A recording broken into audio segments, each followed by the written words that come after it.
നമുക്ക് ബൗളിൽ നിന്ന് നമുക്ക് മാറ്റി കട്ട് ചെയ്ത് സെർവ് ചെയ്യാം. വളരെ ടേസ്റ്റിയാണ്, കുട്ടികൾക്കും മുതിർന്നവർക്കും ഒക്കെ ഇഷ്ടമാകും.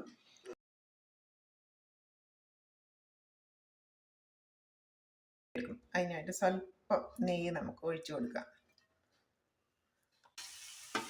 പഴവും തേങ്ങയും കൂടെ ഇട്ട് കൊടുക്കാം.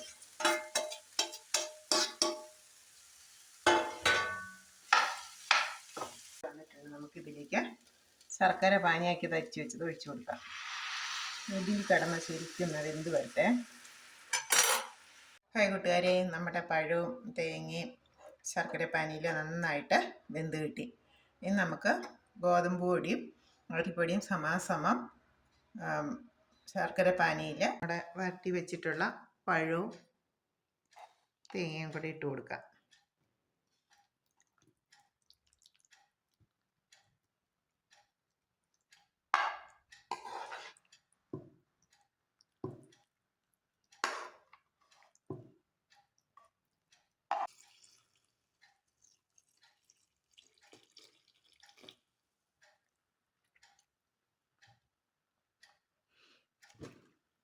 നന്നായിട്ടൊന്ന് യോജിക്കാം.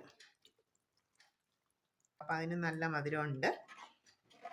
പിന്നെ മാവിന് ചേരാൻ മാത്രം കുറച്ച് ശർക്കര പാനി മാത്രമേ ഞാൻ ഒഴിച്ചത്. പിന്നെ ഈ ഒരു കപ്പിൽ ഒരു കപ്പ് ചൂടുവെള്ളവും കൂടെ ചേർത്താണ് ഞാൻ കുഴച്ചെടുത്തത്. അത് നന്നായിട്ട് കുഴഞ്ഞു വന്നിട്ടുണ്ട്. ഇതുണ്ട് ഇതുപോലെ ഒരു ഇഡ്ഡലി മാവിൻ്റെയൊക്കെ പാകത്തിന് നമുക്ക് ഈ ഒരു പരുവം മതി, ഒരുപാട് അങ്ങനെ ലൂസാവണ്ട.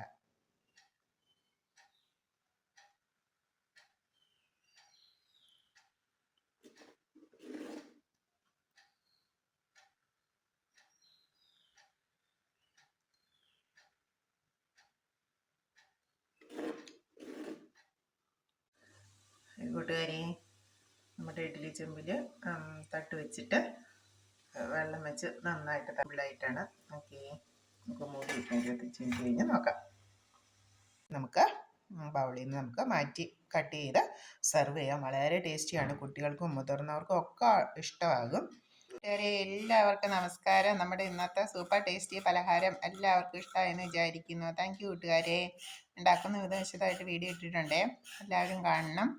വളരെ സൂപ്പർ ടേസ്റ്റിയാണ്, സോഫ്റ്റാണ്.